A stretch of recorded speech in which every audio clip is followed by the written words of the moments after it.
Hola a todos, hoy en Política con Paris Montplet se sienta con nosotros Juan Lobato, ex líder del PSOE en la Comunidad de Madrid y alcalde durante años del municipio de Soto del Real, y una de las voces más interesantes de lo que ha sido la política española. Vamos a hablar sin filtros de política, de liderazgo, de las luces y las sombras del poder. Pues Juan, bienvenido a Política con Paris Montplet, muchas gracias por concederme esta entrevista. Pues Empezamos. un placer, encantado.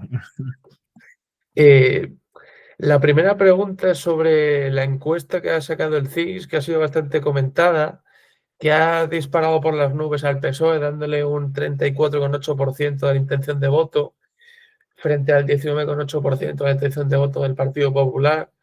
¿Cómo interpretas estos resultados y qué crees que explican estos datos, la ventaja tan grande del PSOE sobre el Partido Popular a estas alturas? Sí. Bueno, se dice siempre esto de que las encuestas hay que interpretarlas como tendencias, ¿no? Más que como una foto fija en un momento dado, que para eso tienen poca utilidad. Y lo que sí se ve en muchas encuestas, en esta y en otras, es esa evolución en la que, oye, el PSOE, que ha pasado por una crisis bestial durante este año con todo el tema de corrupción, o secretario de organización en la cárcel, etcétera, etcétera, y con lo que esto evidentemente genera de desgaste, pero sin embargo se ve que se sostiene, o sea, que sigue habiendo mucha gente que confían en que el PSOE gobernando es lo más útil para la sociedad española, ¿no? Y por otro lado, pues se ve una tendencia en los partidos más a la izquierda del PSOE, bueno, pues de pérdida de apoyo, ¿no? Yo creo que el caso de Sumar es muy claro y se viene un poco desdibujando, yo creo que porque el PSOE ha asumido banderas propias de ese espacio, como bueno, pues toda la lucha por no solo por la igualdad en general, sino con causas concretas como es la causa palestina, etcétera. Y ahí yo creo que se ha fortalecido mucho. Y por el lado de la derecha, pues se ve una evolución cada vez más acusada de pérdida de apoyo del Partido Popular hacia Vox, ¿no? Fruto de ese estado, esa situación de populismo polarizante que no se vive solo en España, también en muchos otros países, pero que está haciendo que los partidos más moderados o centrados pues no sean capaces de retener la confianza y la ilusión de muchos votantes que, o bien por ilusión o bien por desesperación, yo diría, acaban votando a los extremos, ¿no? Y ahí está el crecimiento de Vox, que se ve muy evidente. Eh, de acuerdo. ¿Crees que personalmente el PP ahora mismo podríamos decir que intenta que el discurso de Vox, pillar cosas del discurso de Vox y así, pues bueno, intentar coger los votantes así más radicales, podríamos decir, lo de la copia y al final se acaban quedando con el original? No sé, depende de la semana, ese es el problema, porque el PP, que históricamente ha sido capaz de aglutinar desde la extrema derecha hasta el centro derecha, incluso el centro-centro, ¿no? En la época nacional, incluso con Rajoy, era el partido más votado en los votantes de centro en muchas veces, ¿no? Ahora casi es Vox el partido más votado entre los votantes de centro, lo cual es ya una locura. Pero bueno, al margen de eso, yo creo que el problema del PP está en la falta de consistencia en su posición política. Es decir, Feijóo es un hombre que llegó a Madrid, digamos, con una imagen de tipo moderado, institucional, que entendía la España diversa y plural. Y cuando llegó a Madrid, yo creo que fruto de la presión mediática, también dentro de su partido, con Ayuso, que le marca mucho en una línea muy concreta, pues fue dando bandazos, de repente convocaba manifestaciones contra no sabe muy bien qué, de repente trataba de tener una posición más de Estado, más institucional, pero en cuanto le daban un toque se volvía a revolver hacia la derecha. Y esa falta de consistencia y de línea clara, de representar algo específico, que luego puede haber más o menos gente que esté de acuerdo, pero al menos tiene que ser identificable. Pues esa falta de identificación yo creo que hace a mucha gente bueno, pues tener muchas dudas sobre la capacidad de Feijóo para tener una línea clara de país. Y eso es lo que les genera desgaste.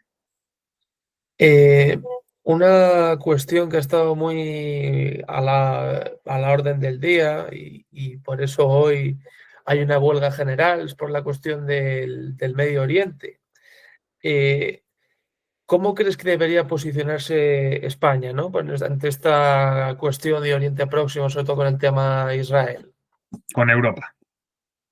Ajá. en Europa. Aquí lo único eficaz en un conflicto tan complejo como este, con siglos y especialmente las últimas décadas y especial intensidad en los últimos años, el tener utilidad para ser influyentes de verdad en la resolución del conflicto, y fíjate la semana que hemos tenido, pues es a través de la gran geopolítica la que es capaz de influir de verdad, ¿no? Entonces yo creo que ahí el papel de tratar de liderar que Europa diera un paso al frente y, bueno, conseguirlo en gran parte, aunque no con toda la intensidad que nos hubiera gustado, pero yo creo que la herramienta que tiene España es Europa. La herramienta para influir internacionalmente es Europa, ¿no? Y ahí es donde está el reto. Yo creo que ese tiene que ser el camino.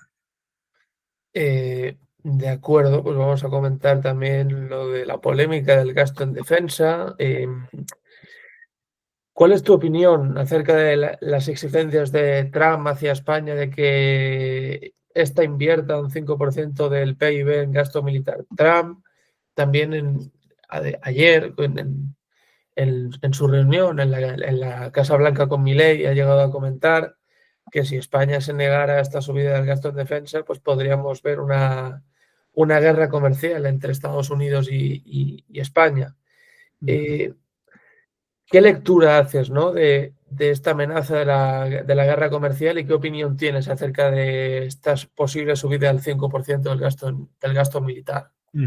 Bueno, yo creo que lo primero es que entender de lo que estamos hablando. Y lo que estamos hablando es de un bien público global como es la paz. Es decir, igual que hay bienes públicos nacionales, como puede ser la seguridad social, el sistema de pensiones, el sistema universitario, pues la paz es un bien público global que necesita inversión, dedicación, esfuerzo, pedagogía por parte de los estados.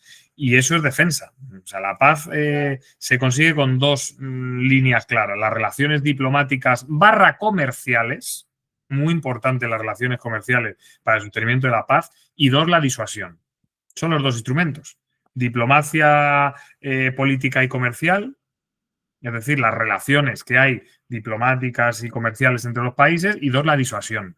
Son los dos instrumentos para conseguir ese bien público global que es la paz, ¿no? Y por lo tanto, en un escenario tan complejo como el actual, el trabajar en esos dos caminos a mí me parece esencial. Y yo creo que la OTAN llegó a un acuerdo con el apoyo de España, que estaba allí sentada y firmó, que es ese aumento en la inversión en defensa, que yo creo que es una decisión lógica y que por eso la apoyó el gobierno de España. Y bueno, y cuando formas parte de espacios compartidos en los que se asumen compromisos hay que cumplirlo, vamos, no esto es de perogrullo. Y España va a cumplir. Es verdad que hay dos formas de medir cómo cumples.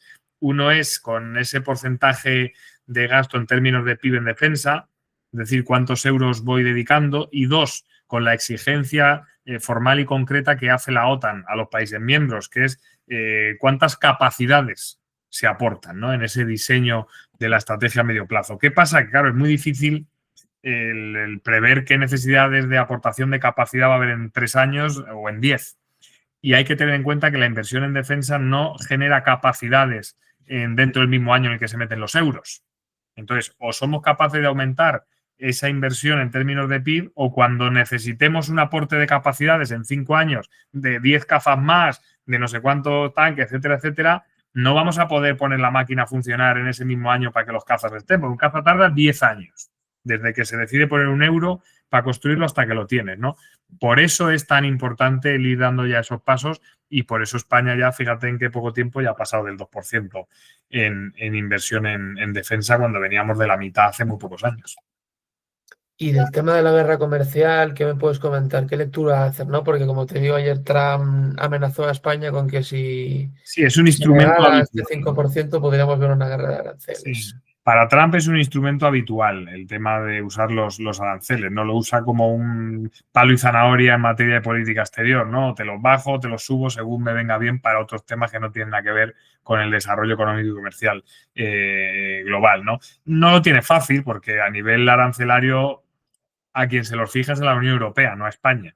Es decir, en Europa, como sabes, hay libertad de circulación de movimientos, de materiales, de personas, trabajadores, etcétera. Es decir, si un producto entra en Italia, de Italia pasa a España sin ningún arancel ni ninguna limitación. Por lo tanto, el arancel a quien se establece es a Europa. Entonces, no es tan fácil hacer un arancel para España. Hay un truco, claro, que es qué productos exporta más España a Estados Unidos, sobre esos productos concretos subo los aranceles y por lo tanto le hago más daño a España que al resto de países europeos. Esa es la técnica que podría utilizar, pero en todo caso, toda la política arancelaria es inversamente proporcional al desarrollo económico del propio Estados Unidos, que en el medio plazo va a ser quien más sufra las consecuencias negativas de toda una política de guerra arancelaria, sin ninguna duda. Así que yo creo que es más una jugada de posicionamiento que luego se vaya a concretar en medidas concretas en el futuro. Y luego otro gesto muy comentado fue el apretón de manos entre Pedro Sánchez y Trump en la cumbre de Egipto, ¿no? Como veíamos ese pulso de ver quién arrastraba antes hacia su lado, su mano, ¿no? ¿Qué lectura tienes, ¿no? Acerca de este pulso que le intentó dar Pedro Sánchez a Trump ahí en la cumbre de Egipto? Bueno, es muy atractivo hablar de estas cosas, ¿no? Porque es así muy entretenido y tal. Pero yo creo que tienen mucha más consecuencia los hechos, ¿no? Y el hecho es que a España se la invitó a un momento histórico y se la invitó por algo. Se la invitó por la posición que había tenido durante los meses anteriores, bueno, de defensa del pueblo palestino y de exigencia de finalización de los ataques, ¿no? Y por lo tanto, se interpretó por los organizadores de esa firma, es decir, por Trump, que era importante que España pusiera su sello a ese acuerdo, por lo que eso significa y por el simbolismo que tiene, ¿no?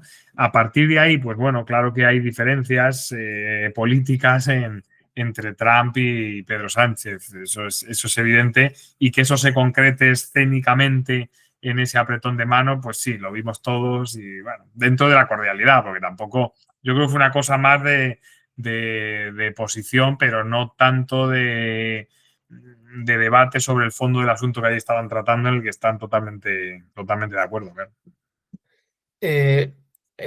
En virtud de esta cuestión de lo de Palestina, se está llevando a cabo hoy una huelga estudiantil y laboral en toda España, como hemos comentado, una en solidaridad con Palestina, pese a que hubo recientemente un alto el fuego entre Israel y Hamas, pues piensan que este alto el fuego es para coronar las sanciones de Israel y el genocidio.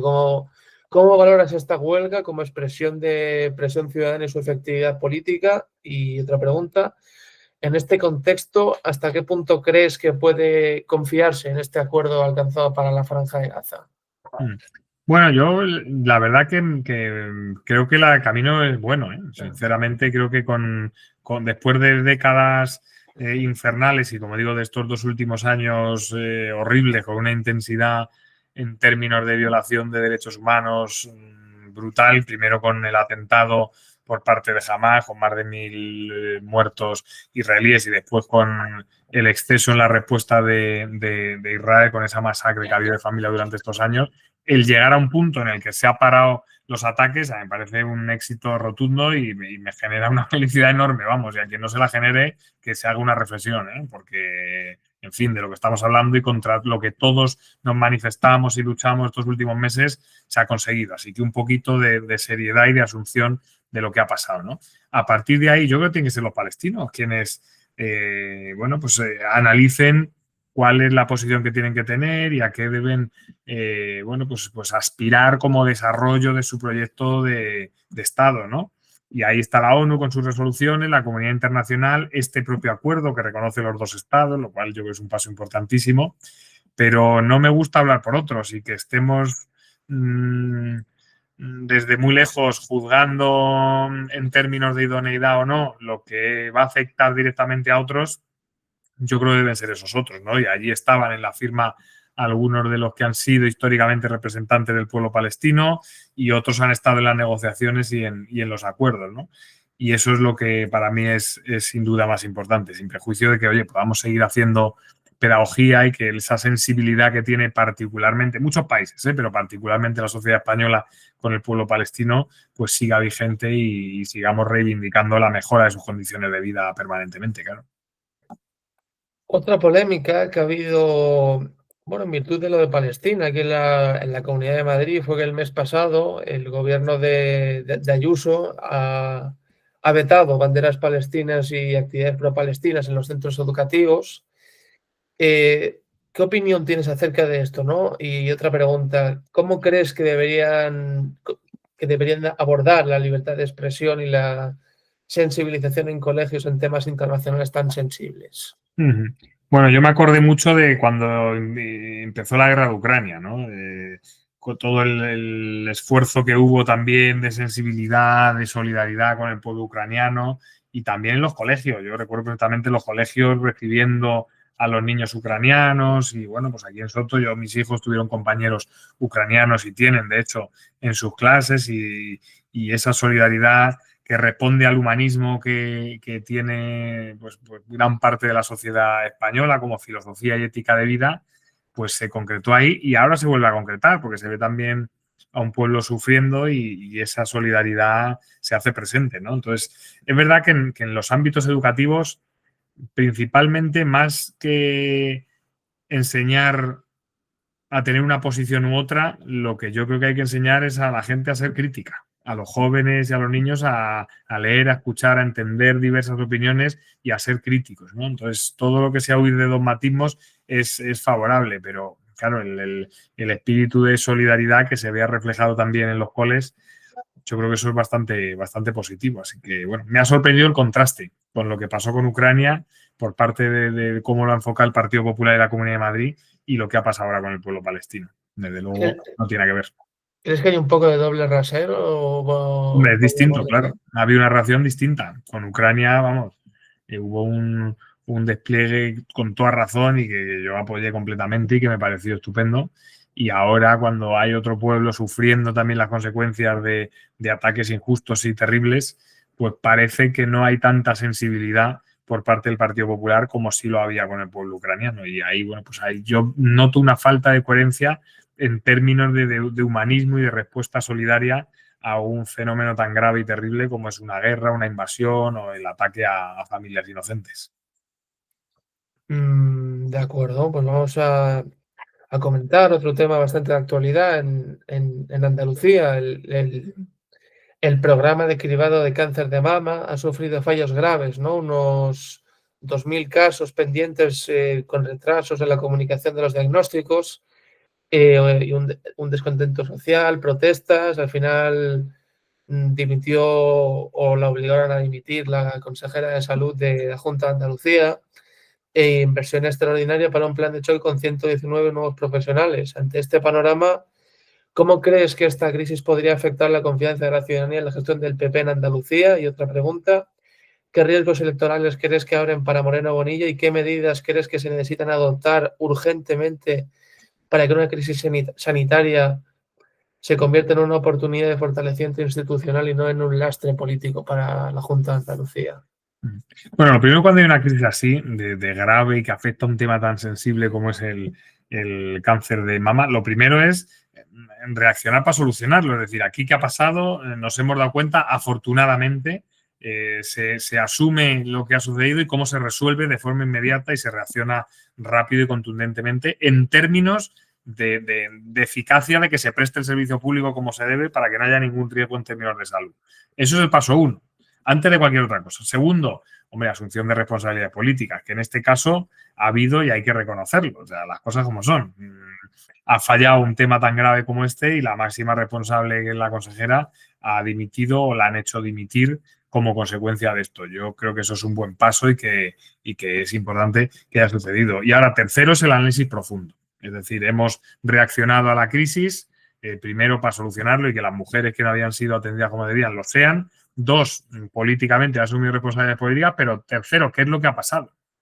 El modelo al que va la sanidad, en este caso andaluza, y que podemos comparar, por ejemplo, con la madrileña, ¿es un modelo eficaz?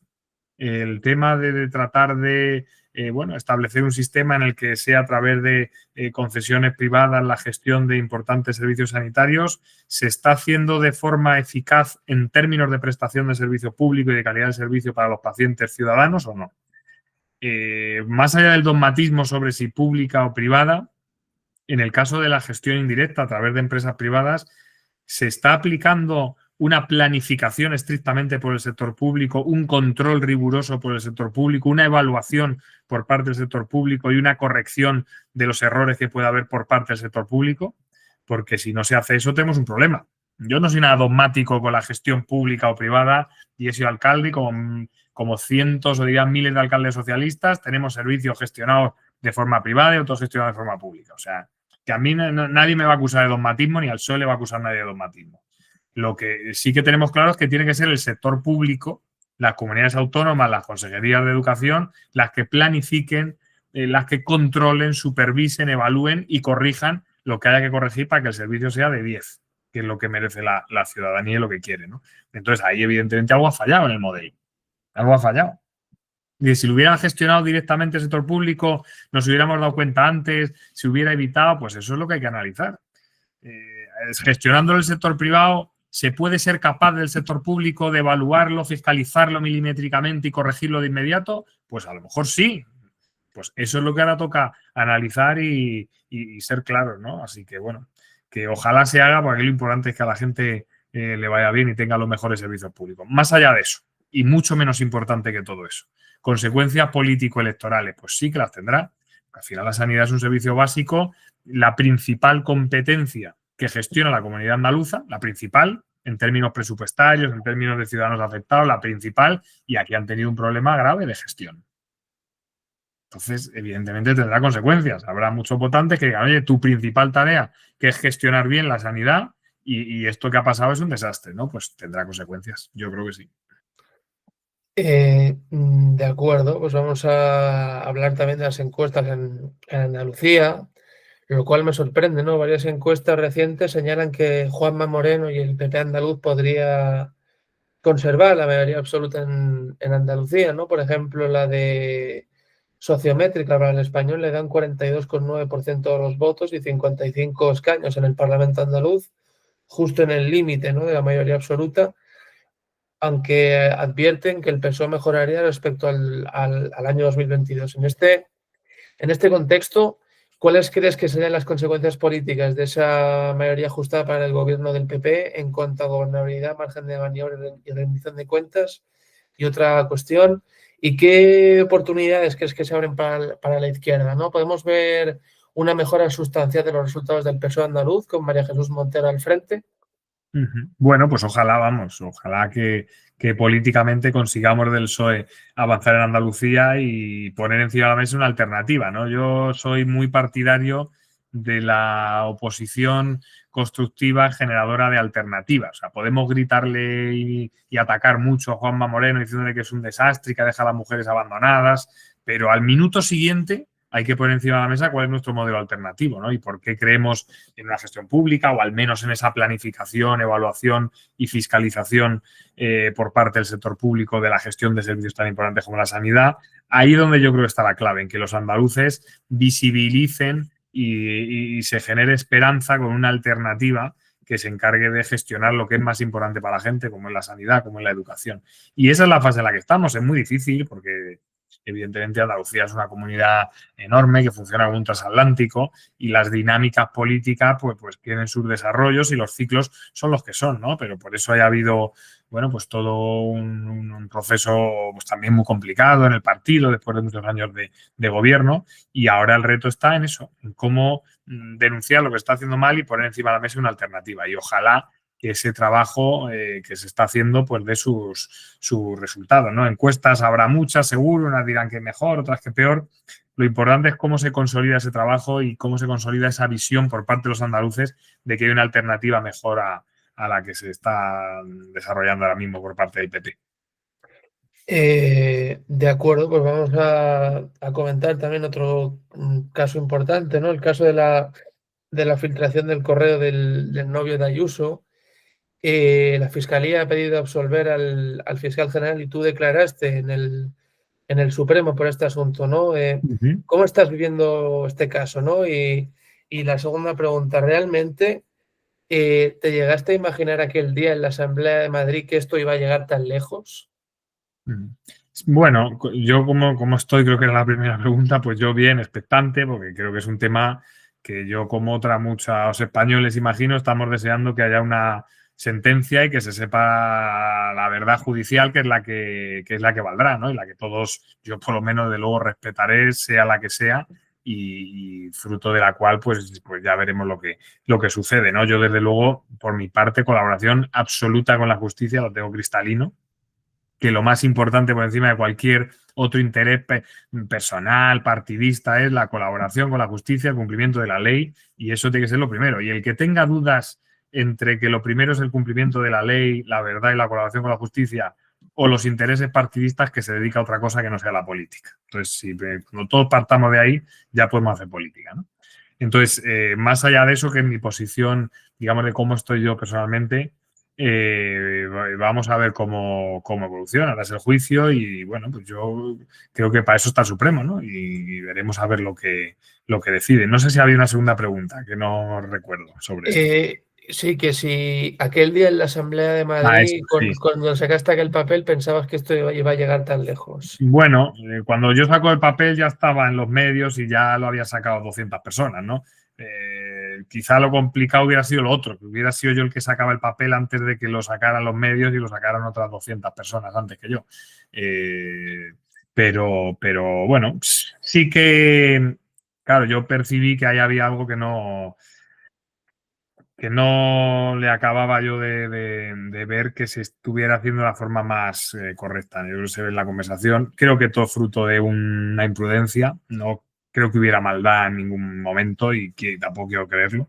Pero bueno, yo creo que es un poco que las cosas tienen que tener su cauce y que la información reservada de los particulares, para mí, es un criterio que debe ser muy riguroso. Ten en cuenta que quienes estamos trabajando con datos personales, yo soy técnico de Hacienda del Estado y la norma número 1 en la agencia tributaria es el carácter reservado de los datos personales. Entonces, claro, a mí todo lo que sea pasar por ahí, pues no me encaja.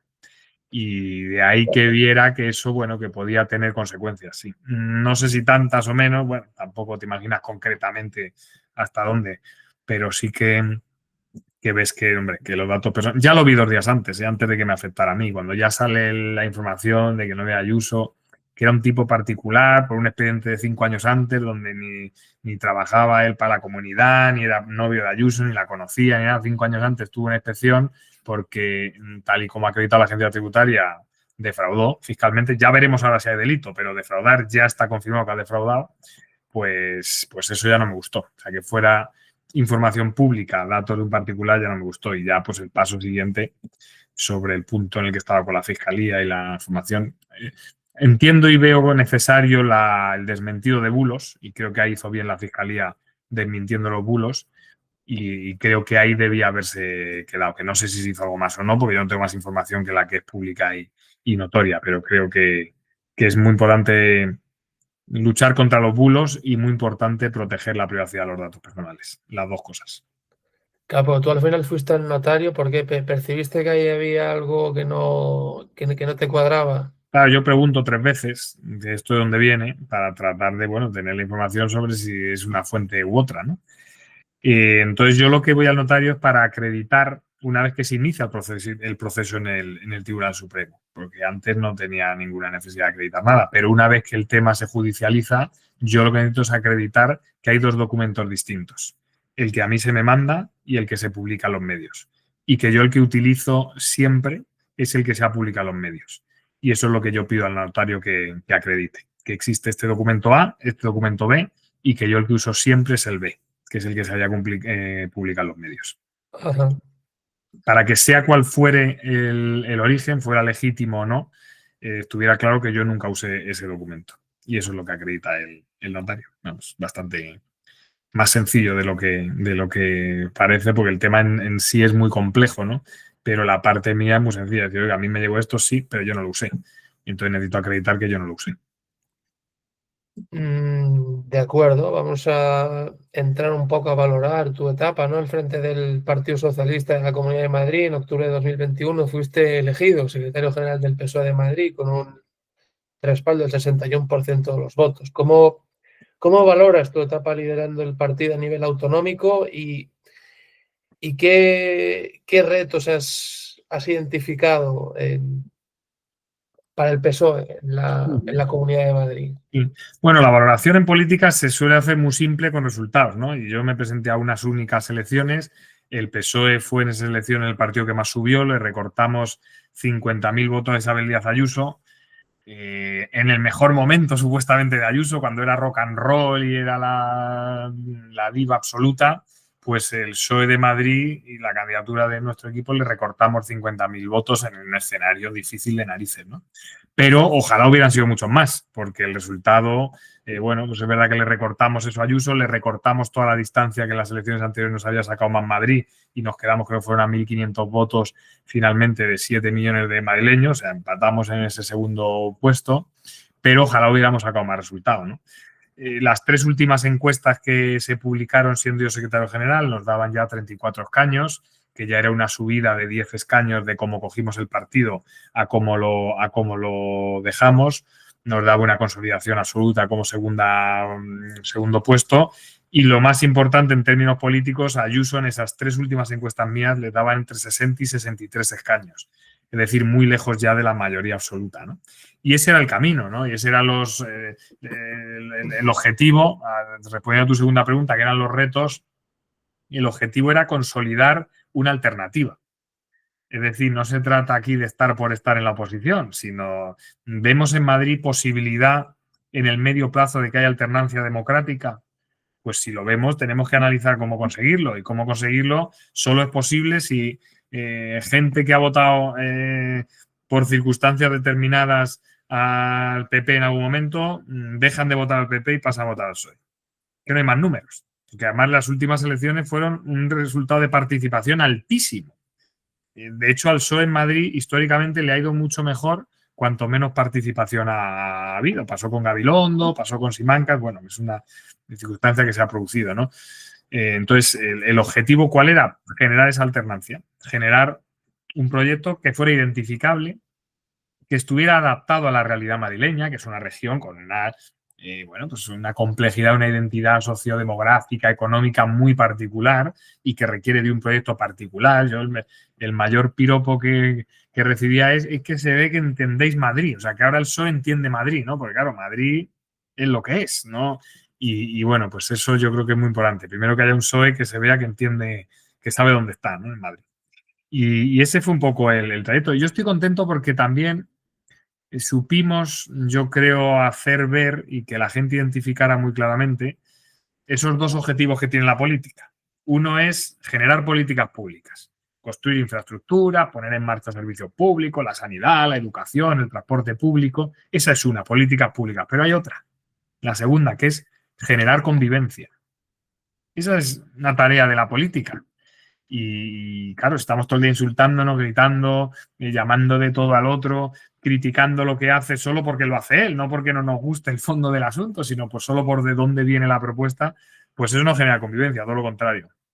Y yo creo que en la etapa nuestra fuimos capaces de que mucha gente entendiera que se podía hacer buena política, que en estos tiempos de macarreo, de populismo, de polarización, se puede hacer política con educación, con respeto y con pasión en defensa de los valores que tienen, ¿no? Sin que eso signifique que nunca insultes al rival ni le ataques personalmente. Y ese reto de hacer buena política frente al macarreo populista polarizador, yo creo que es uno de los grandes retos de las democracias liberales y de los países occidentales. Entonces yo estoy orgulloso de haber marcado esa línea y haber subido el nivel de exigencia en esos términos, ¿no? Y en ello seguiremos. ¿Qué errores crees que se han cometido históricamente en el PSOE de la Comunidad de Madrid, sobre todo en aquellas elecciones, ¿no? donde pasó de ser la primera fuerza política y con opciones bastante fuertes de gobernar a caer hasta los 24 escaños? Bueno, ese es un resultado muy específico, ¿eh? Ten en cuenta que Gabilondo se quedó un escaño de ser presidente y en unas elecciones y en la siguiente ganó. Después pasó una cosa muy gorda, la más gorda que nos ha pasado en la historia, a casi todos los que votamos en esas elecciones, que fue una pandemia.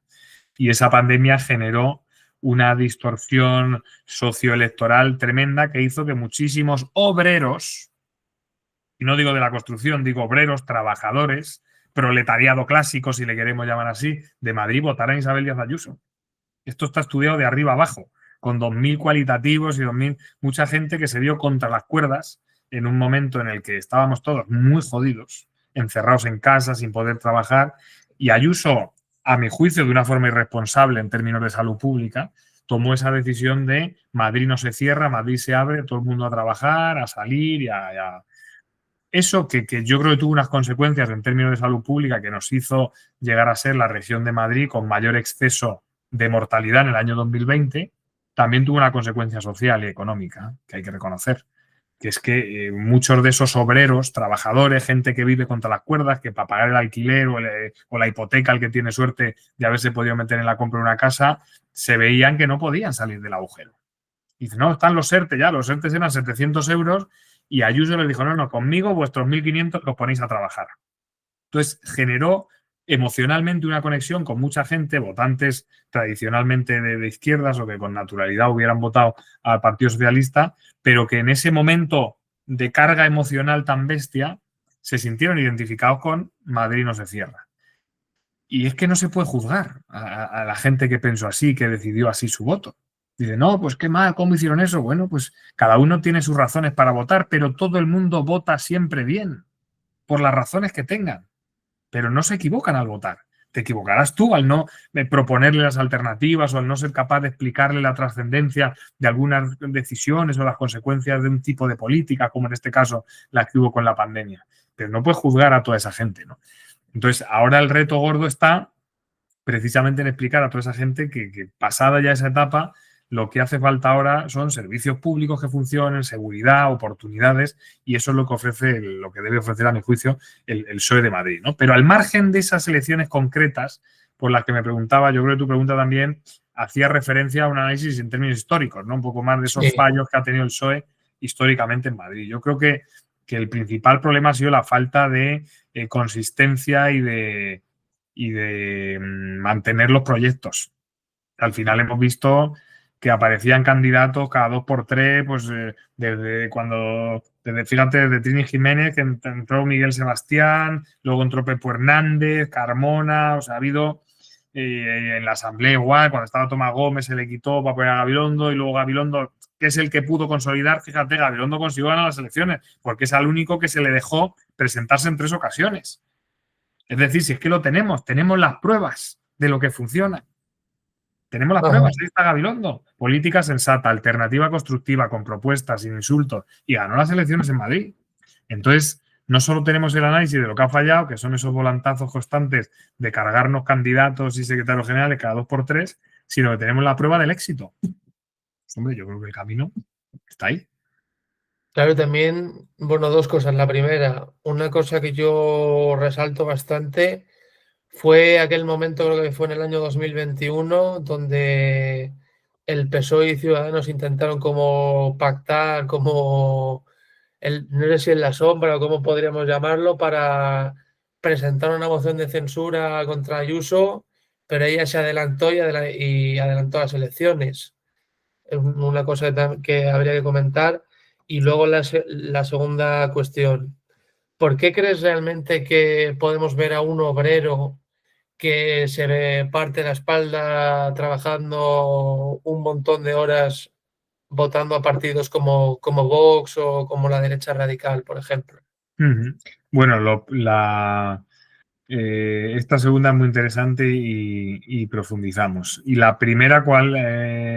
Que ya me Bueno, la primera era más bien un comentario, era sobre lo que pasó en el año 2021. Claro, del 21, no, esto es importante, porque el intento de pacto con Ciudadanos. Yo no era secretario general en ese momento y no estaba, pero yo de toda la información que tengo no hubo ningún intento de pacto de nada, por lo menos en Madrid. Sí se hizo en Murcia, creo que fue, ¿no? Donde sí se acordaron, y lo que se hizo es una interpretación global de que en términos nacionales iba a pactar en todas partes.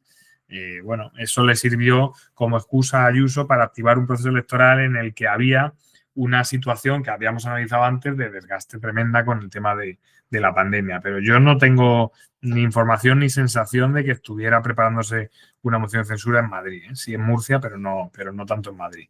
Y luego, 2, el tema de por qué en países occidentales y en democracias liberales asentadas se está produciendo una evolución de voto de votantes socialista, progresista, partido de ultraderecha.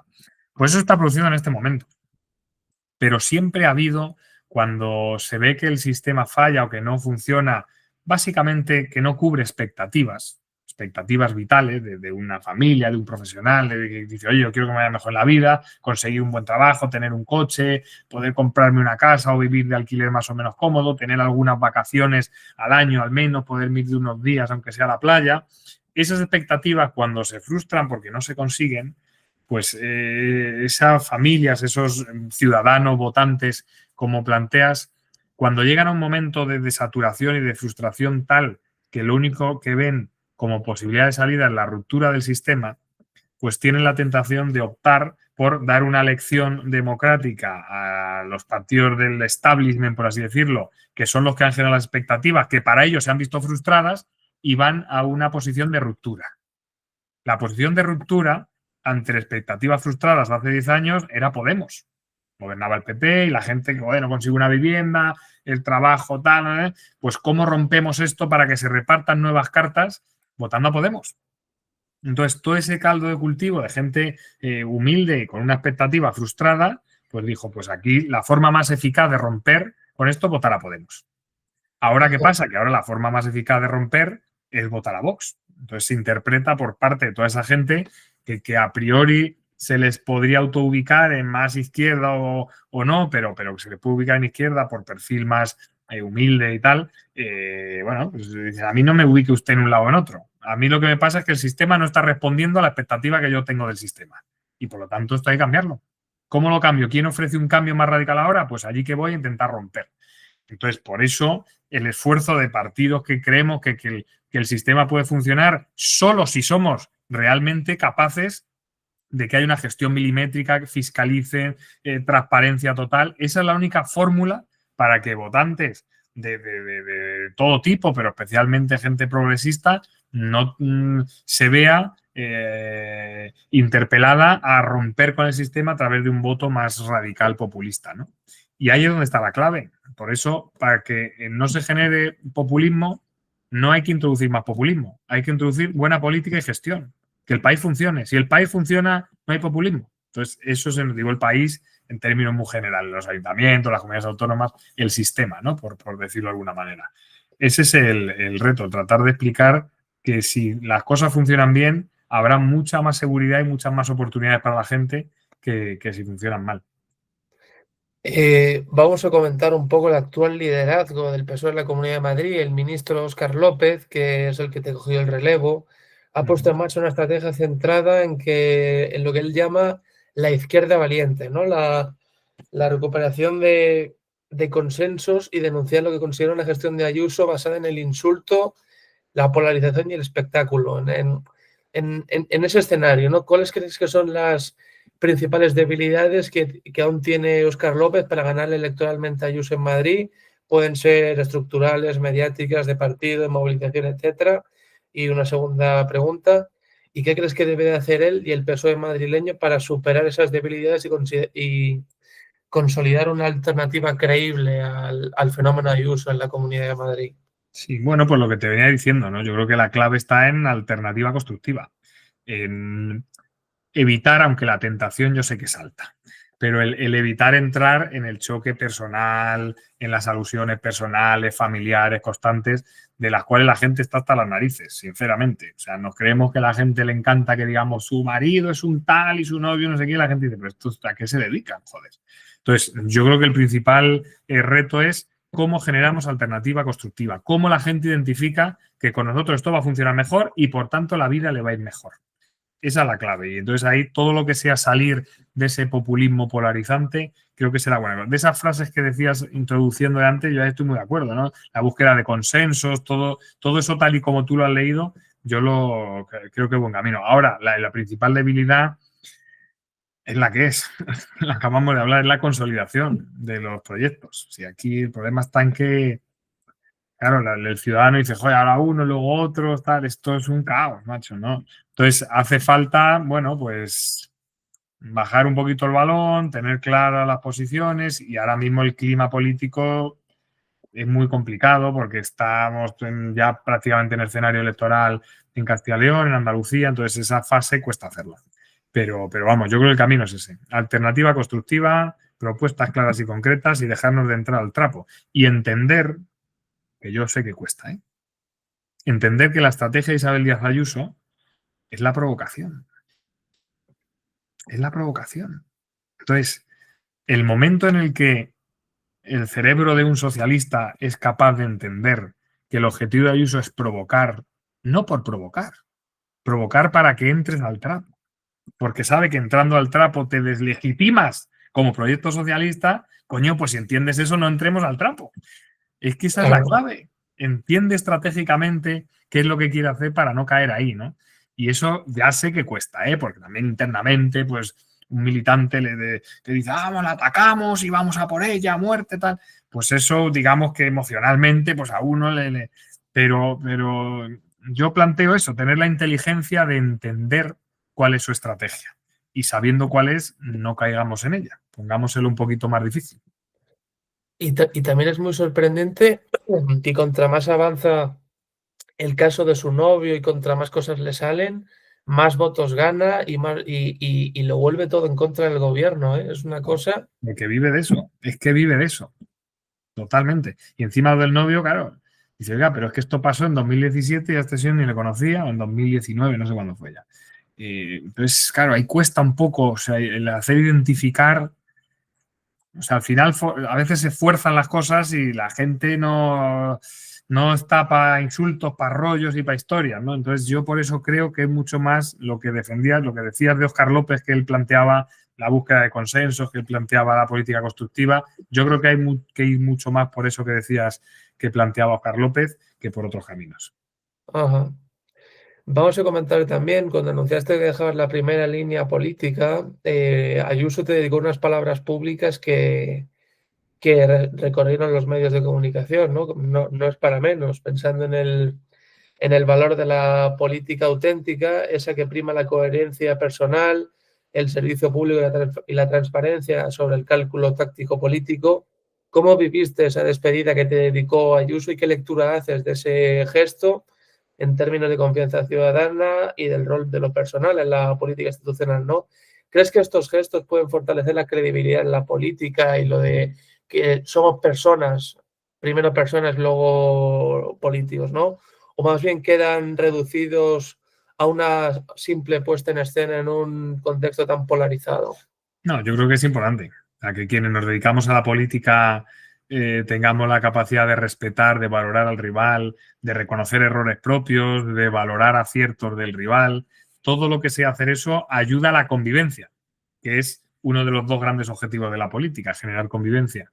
Y esas palabras de Ayuso, bueno, yo aparte de que la agradezco que tenga esa valoración de mi trabajo y de mi esfuerzo durante estos años, también creo que a la que mejor le vienen es a ella el pronunciarla porque le permiten conectar con mucha gente que, bueno, que puede tener una idea u otra, pero que eso lo valora y lo respeta, ¿no? Entonces, bueno, creo que es buen camino. No suele hacer ese tipo de declaraciones ella, va más por otros caminos No es su generalmente. estilo, ¿no? Pero bueno, ese día lo hizo y, en fin, yo por la parte me toca agradecido y, en fin, si es que es la tarea que tenemos. De acuerdo, pues ahora vamos a comentar otra cuestión, ¿no? ¿Te has llegado a plantear la posibilidad de volver a presentarte para liderar el PSOE de la Comunidad de Madrid? Y si es así, ¿qué te dicen tus compañeros de partido? ¿Te muestran su apoyo? ¿Ves que tienes el apoyo del partido para volver a presentarte?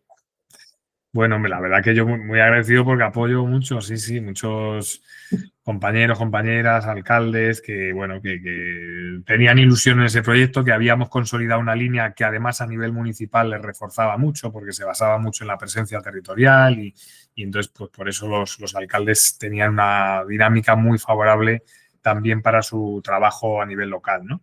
Yo sé que en los procesos de decisión en política estaré. No sé con qué papel, ni cómo, ni cuándo, pero en esta fase actual yo creo que es un poco, lo decía cuando me despedí, ¿no? Creo que es un poco incompatible y el que yo ejerza el liderazgo en Madrid con la línea también estratégica que tiene el partido a nivel nacional, que tiene también por objeto la política madrileña, ¿no? Porque yo pongo mucho énfasis en esa alternativa constructiva frente a la confrontación directa y personal, ¿no? Entonces son etapas. Yo ahora mismo el PSOE está en una etapa, en un ciclo más de lucha partidista, digamos, o como le queramos llamar, y la mía era otra. Entonces, es un poco difícil para el votante identificar cuando hay, digamos que un PSOE nacional y un PSOE de Madrid actuando sobre Madrid, con dos caminos que son diferentes, es difícil la cual atenerse, ¿no? Piensa, por ejemplo, que eso se puede hacer en Extremadura. Eso es, si en Extremadura hay una línea política determinada, aunque a nivel nacional haya otra, eso enriquece, porque el partido a nivel nacional no se dedica a Extremadura. Sin embargo, en Madrid es que el partido a nivel nacional se dedica todo el rato a Madrid, porque está aquí, porque es la capital o porque así se ha decidido estratégicamente, por lo que sea, me da igual. Pero está claro que Madrid es objeto político del PSOE a nivel nacional, ¿no? Entonces, lo que no puede ser es que el partido en Madrid tenga una línea algo distinta a la nacional, cosa que sí puede pasar en Extremadura, en Castilla-La Mancha, en Castilla y León, en casi todas las comunidades autónomas, digamos que salvo ahora diría en Valencia, en Cataluña, ahí sería difícil líneas diferentes, ¿no? Pero de luego Madrid es imposible. Por eso yo creo que en esta etapa no es eficaz que yo esté. Es más eficaz pues, que esté Óscar López o otra persona que pueda ser absolutamente coherente y milimétrico con la línea nacional, porque eso va a ser más eficaz a la hora de comunicar al votante madrileño, ¿no? Y bueno, ya habrá otras etapas en la vida, que haremos otras cosas en el mundo privado, en el extranjero y en política también, que seguro que en procesos futuros, como te decía antes, yo asumo mi responsabilidad como referente social y público que me considero y en los procesos de decisión del partido estaré, por supuesto. No te digo que en primera persona, pero que estaré sin ninguna duda. Ajá. Otro hecho bastante comentado este fin de semana pasado fue el tema del desfile de la Hispanidad. Hubo una ausencia bastante importante, ¿no? La del líder de Vox, Santiago Abascal. Decidió no asistir a la tribuna de autoridades durante el desfile del Día de la Hispanidad, argumentando que no desea blanquear un gobierno corrupto y peligroso, ¿no? En su lugar presenció el desfile a 2 kilómetros de donde estaba la gente con sus más afines, ¿no? ¿Qué representa esta decisión en términos de liderazgo y coherencia política, ¿no? Porque Vox siempre va diciendo por ahí con la bandera que son súper patriotas y que les encanta España, no sé qué, pero por otro lado, pues plantan al rey y a las autoridades más importantes de este país alegando lo del gobierno corrupto, ¿no? ¿Consideras que esta postura refuerza o debilita, por el contrario, la postura de Vox frente a su electorado? Yo creo que es más populismo. O sea, es echar más populismo al populismo. Sinceramente, creo que el saltarte la institucionalidad de una celebración tan institucional como es el 12 de octubre, con el rey presidiéndola, etcétera, pues mucho que a ti te caiga mal el gobierno. A ti te cae mal el gobierno, pues para eso tienes el Parlamento para discutir, puedes dar un meeting, puedes hacer miles de cosas en una democracia plena como es la española, ir a los medios de comunicación, hacer entrevistas, que por cierto Abascal hace poquitas, muy poquitas, pues podría hacer muchas más entrevistas para explicar qué es lo que no le gusta al gobierno. No, pues en vez de eso se salta institucionalmente un acto donde lo que se debe ver es esa convivencia. Como gente que piensa tan distinto como Abascal y Pedro Sánchez pueden compartir institucionalmente una celebración como esa, ¿no? Y el saltarte eso a mí me parece una irresponsabilidad y me parece fruto del populismo, vamos, no tiene más. Bueno, de hecho, según lo que comentabas, vimos a políticos del PP hablando con ministros, a ministros hablando con portavoces del PP y con toda la normalidad. Como debe ser, porque oye, la gente no va por las escaleras de bloque de pisos insultando al vecino porque sabe que votó un día al PSOE o votó un día al PP, ni están los compañeros de trabajo sin ir a la fiesta de Navidad porque este creo que es primo de un rojo y el otro, hombre, por favor. O sea, la sociedad está mucho más normalizada, la relación entre personas que piensan distinto que la política. O sea, esto de generar artificialmente enfrentamientos a vida o muerte, tío. O sea, da igual de lo que hablemos que es a vida o muerte. Dices, el tema de Gaza, joder, el tema de Gaza es un tema muy jodido durante siglos, décadas muy complicadas, 2 últimos años tal, y a vida o muerte las posiciones. Pero es que llega al día siguiente los currículum falsos de 2 políticos que han presentado un currículum, y a vida o muerte igual. Dices, coño, ¿es tan de vida o muerte lo de los currículum como los de Gaza? O sea, tenéis que enfrentaros por lo que sea a vida o muerte siempre. Esto es ridículo, macho. O sea, estáis artificialmente generando un enfrentamiento que no existe en la sociedad. Entonces ahí tenemos un problema, claro.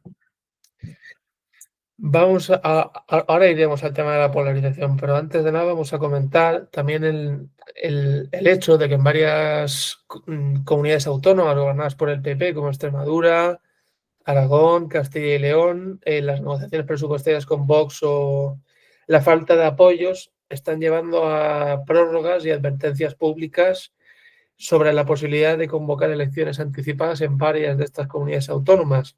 ¿Qué consecuencias crees tú que tendría este escenario, tanto para la gobernabilidad y la prestación de servicios públicos como sanidad, educación e inversiones, como para la confianza de empresas y ciudadanos a corto y medio plazo? Y la segunda cuestión, y al hilo de eso, ¿qué alternativas públicas y estratégicas se podría proponer desde la izquierda para evitar que la falta de presupuesto se traduzca en una inestabilidad electoral y política en estas comunidades autónomas? Bueno, fíjate, yo mi primera decisión como secretario general del PSOE de Madrid fue ofrecerle a Ayuso apoyarle los presupuestos. La primera. Porque en ese momento dependía de Vox. Dije, es que esto es absurdo. O sea, no hagas presupuestos con Vox. Yo te lo apruebo. Sube un 5% en educación y un 10% en sanidad y el PSOE te vota los presupuestos. Y se acabó la inestabilidad, ni la dependencia, ni el populismo, ni el rollo. Entonces, y esto no solo lo he hecho yo, esto lo ha hecho también, yo recuerdo a Tudanca en Castilla y León, y no me sé exactamente en cada comunidad, pero esto es una posición seria que ha tenido el PSOE como partido de Estado que quiere luchar contra esa falta de estabilidad, ¿no? Entonces, ¿cuál es la solución ahora? ¿Convocar elecciones? Pues ellos verán, es potestad de cada presidente autonómico y ellos sabrán lo que hacen, ¿no?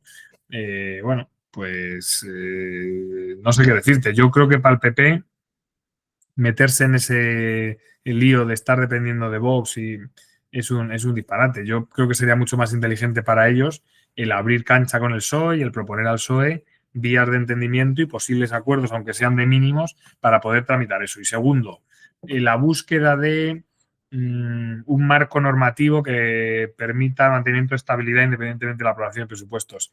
A ver si estabilidad hay.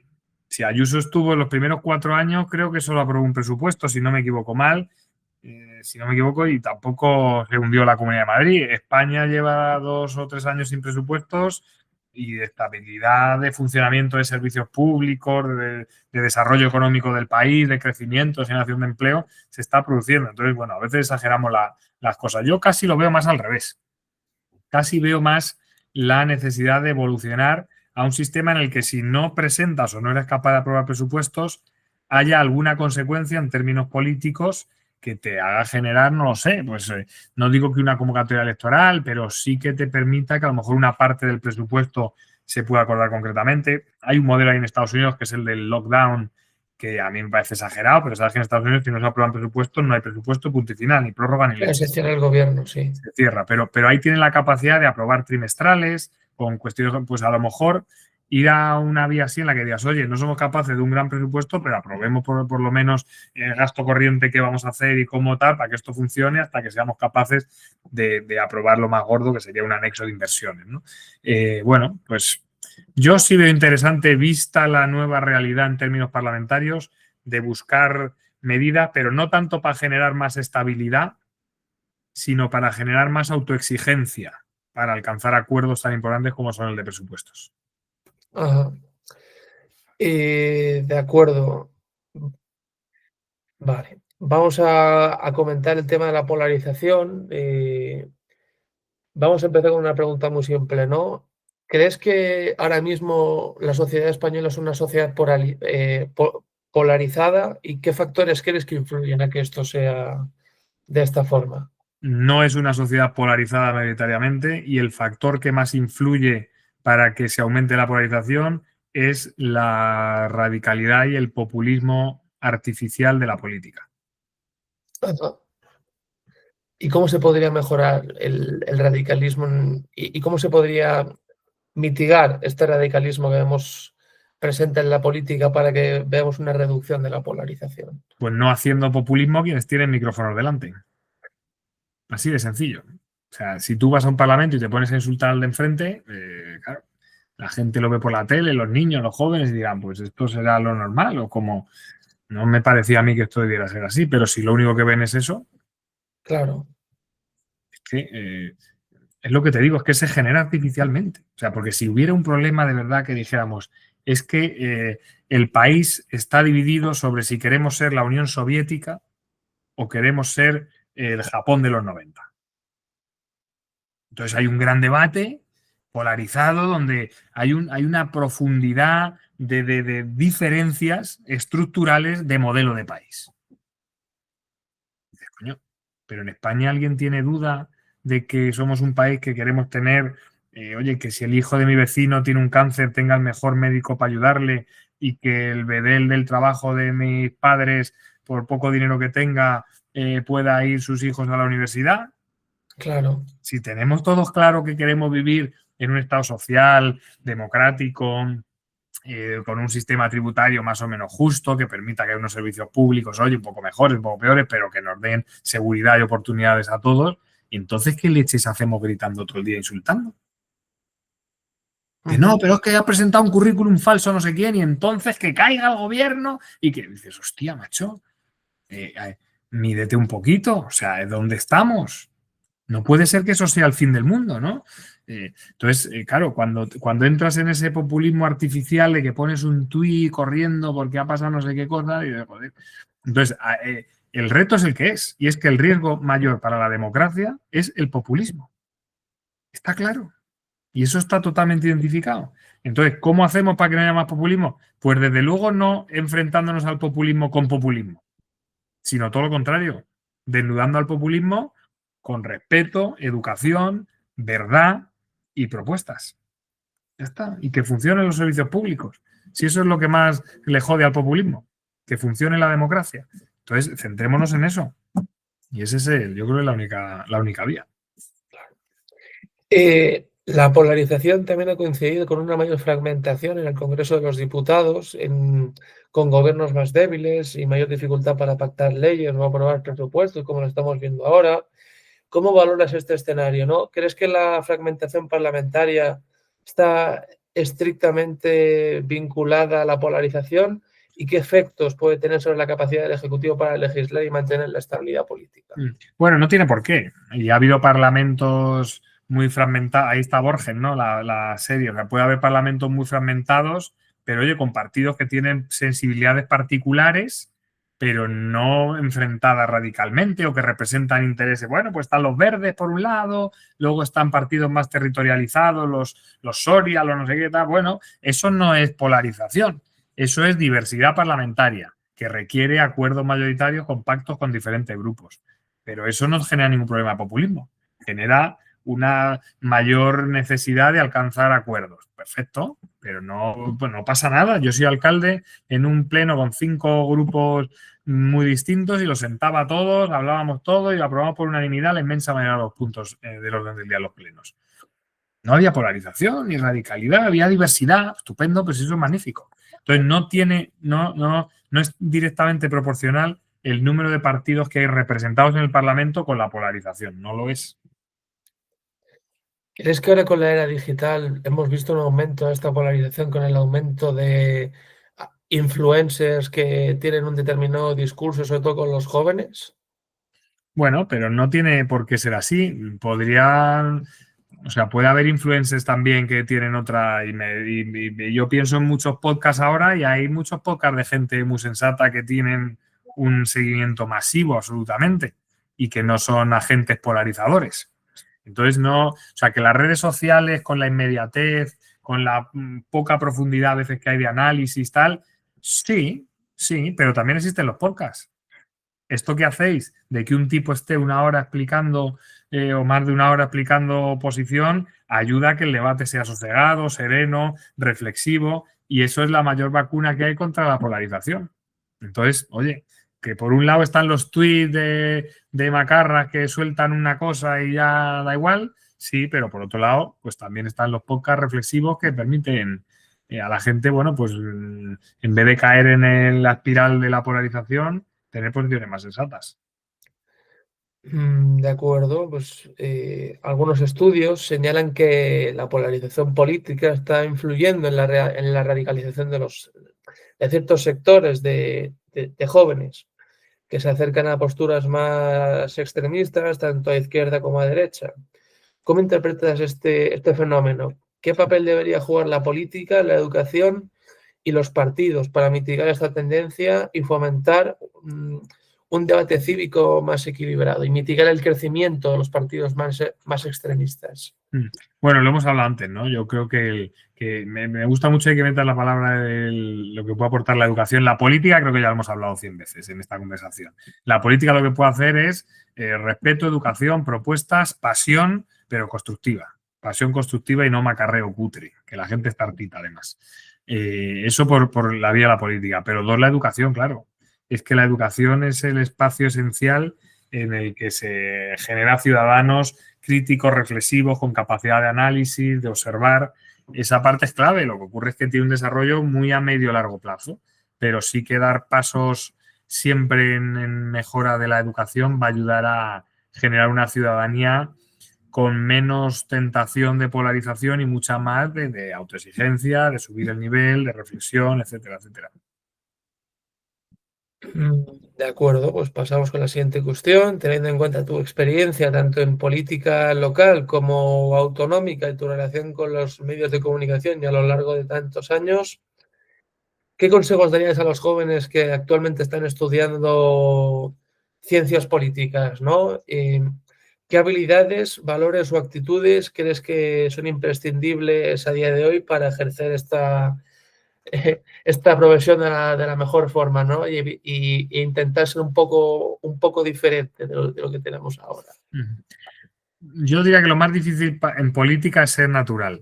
O sea, tú, si estás en política es porque sientes algo, ¿no? Algo alguna injusticia que ves o algo que podría funcionar mejor o retos que no se están afrontando como se deben afrontar, pues eso es lo que te tiene que mover.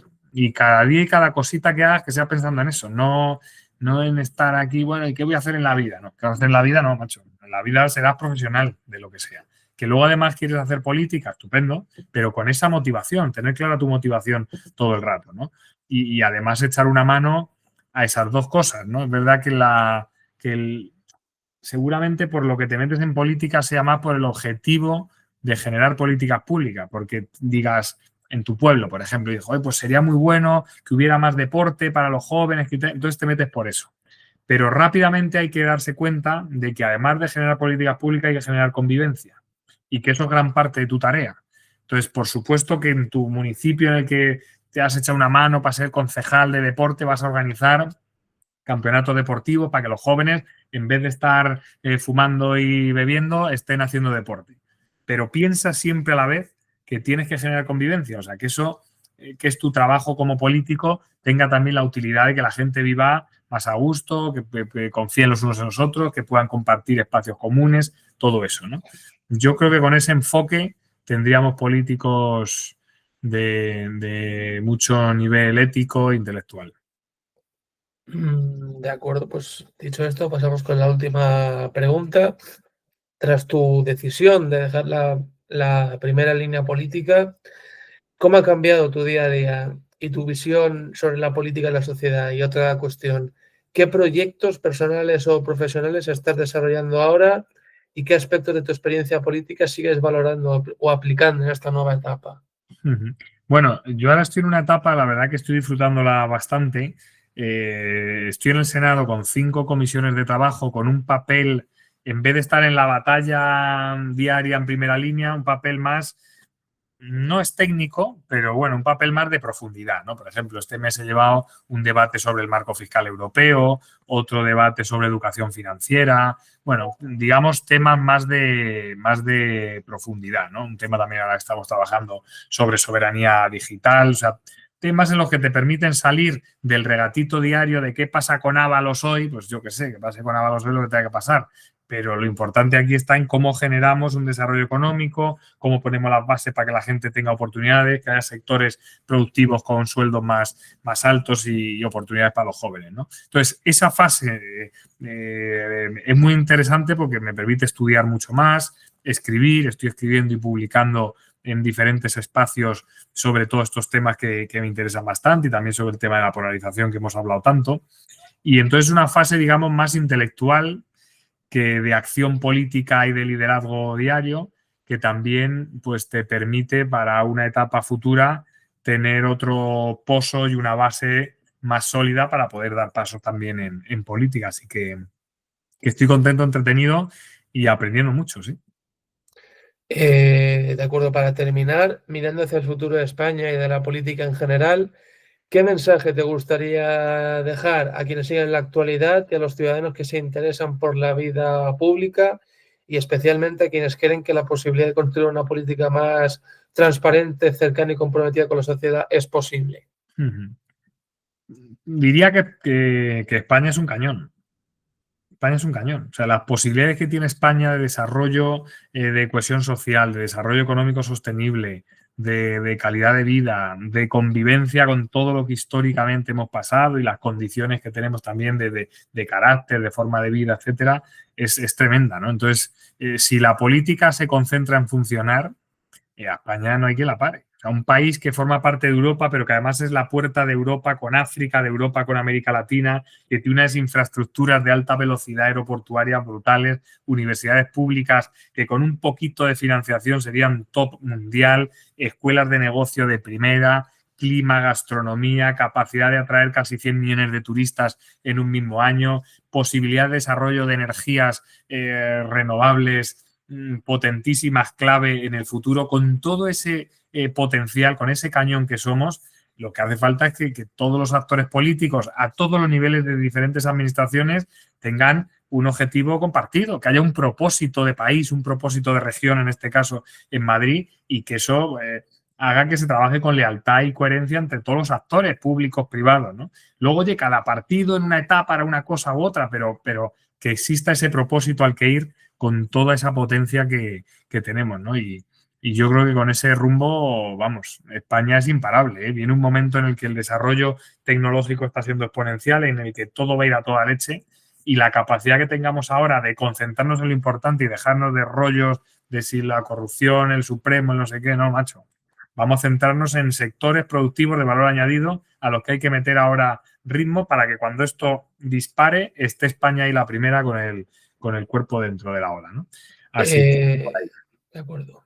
También quiero aprovechar para agradecerte, Juan, que me hayas concedido esta entrevista y desear que tanto a ti como a la audiencia os haya gustado, ¿no? Espero que te hayas sentido cómodo. Sí, un placer y encantado. Y sobre todo enhorabuena, porque son iniciativas muy buenas que permiten esa lucha contra la polarización y que la gente de forma sosegada y tranquila pueda escuchar, hablar, dialogar y tener una conversación, que es lo que más hace falta. De acuerdo, pues espera, voy a terminar de grabar y te comento una cuestión.